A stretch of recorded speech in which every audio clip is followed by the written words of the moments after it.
do this quite slowly, but quite consciously. So we're going to start with lavender. And lavender goes on CV22.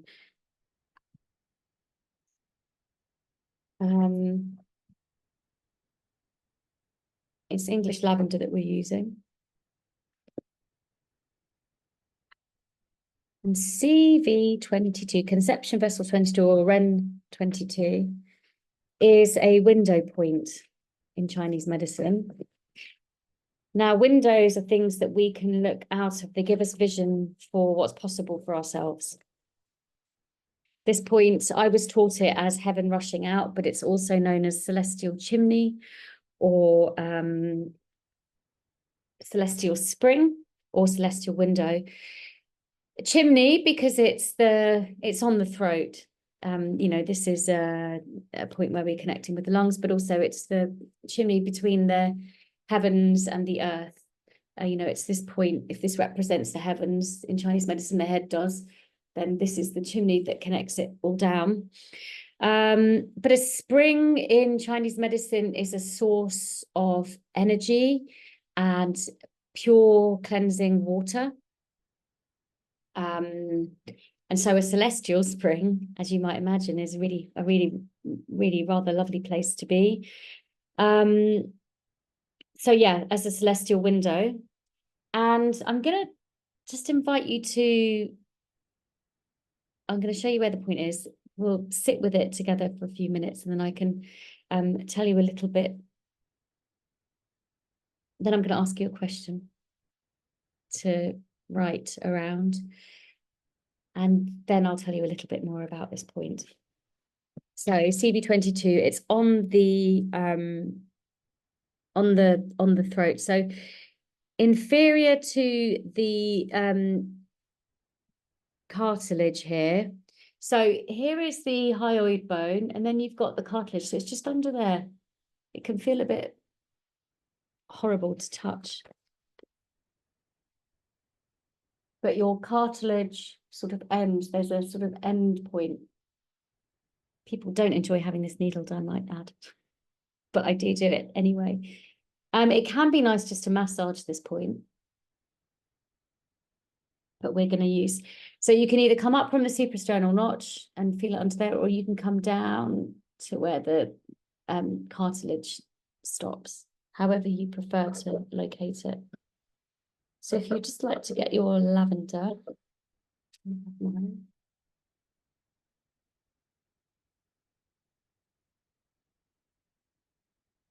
and we'll talk about why lavender is so great with this point once we've worked with it. Okay, so if you just locate that point for yourself again and place the oil.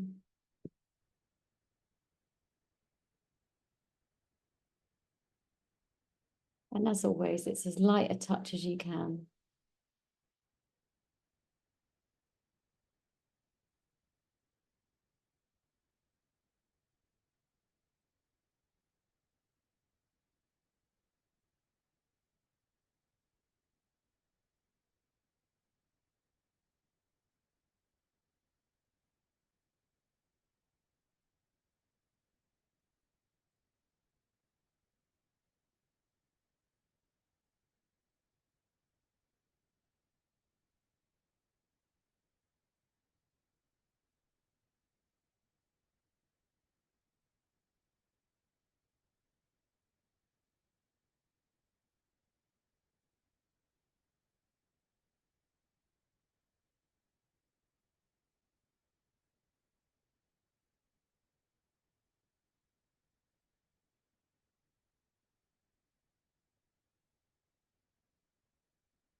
There's no rush.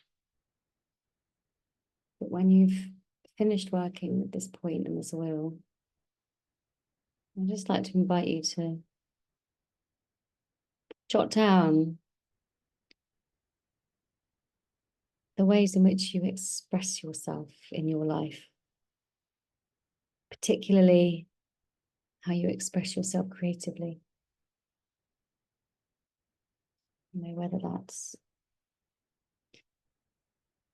exceptionally tailored lunchboxes for your children,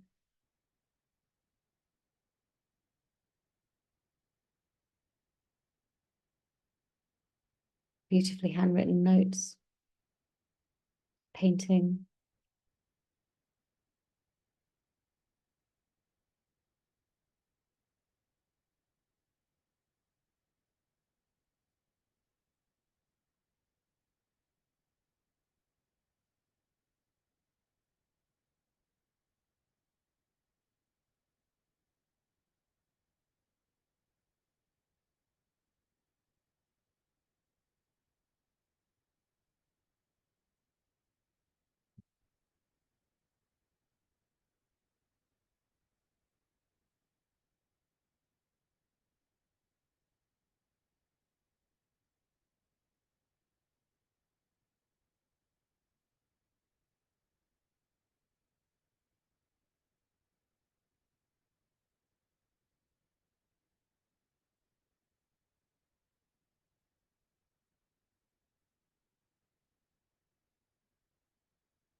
So there's a lovely,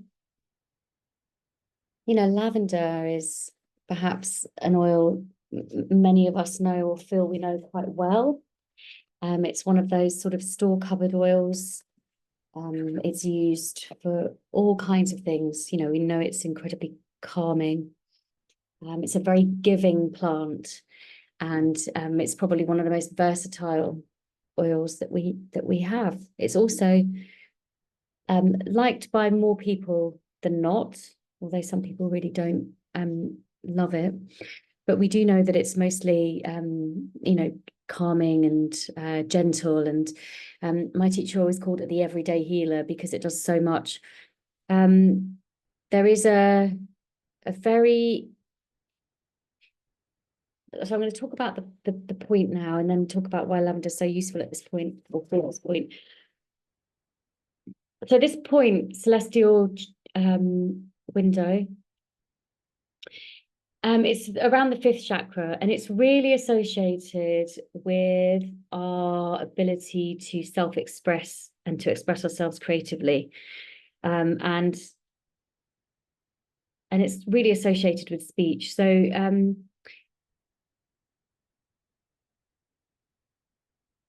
I think culturally, sometimes we are, particularly women, we are not necessarily encouraged to always voice or express who we are fully.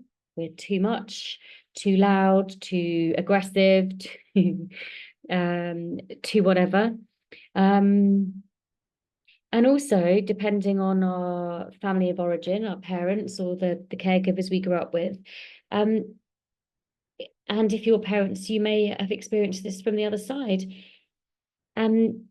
Sometimes our parents quash some aspects of who we are because they're not acceptable, or it's an aspect of themselves that they've been taught to dislike. And so we can hold ourselves back or hold things down here. And so what this point does is really encourage us to sing our own song, as it were. We all have a song to sing. I've watched far too many kids' movies lately, but this is a really fantastic point for giving us that gentle, easeful permission to do that without struggle. Now, if we think about it's also got this a really important ability to help us, to allow us to be in our pain, and to be okay in that. And there is a lot of art created out of pain, if the artist can sit in it and be clear-eyed and curious about it without trying to rush away from it. And what we see often with addiction, of course, we're trying to, particularly there's a numbing that we are trying to achieve with any kind of addiction, be that food, be it alcohol, be it drugs, be it shopping. We're trying to numb ourselves to something painful. And so working with this point with the soil is a really tremendously powerful way to also help us really be in our own, be in that without it being so painful. And lavender, of course, we use it with things like burns. It's a real salve, ingredient for salve. So, this relationship, I think, it really can take the heat out of the pain, at that sort of spiritual level or the psycho-emotional level. But also it just has that wonderful, because it's got that sort of slight woodiness, it will just help us move any stagnation. So if we find that we often have a lump in our throat, or that there's any kind of growth here, we might find working with lavender really useful. It's also a reunion point here for yin and yang. So again, it's balancing, that light and dark for ourselves, so we're not, stuck in one state or swinging from one to the other. So, as we are evolving through this next creative cycle, I feel like it might be nice to, for us all to sing freely coming into that age. The next pair of points we're going to work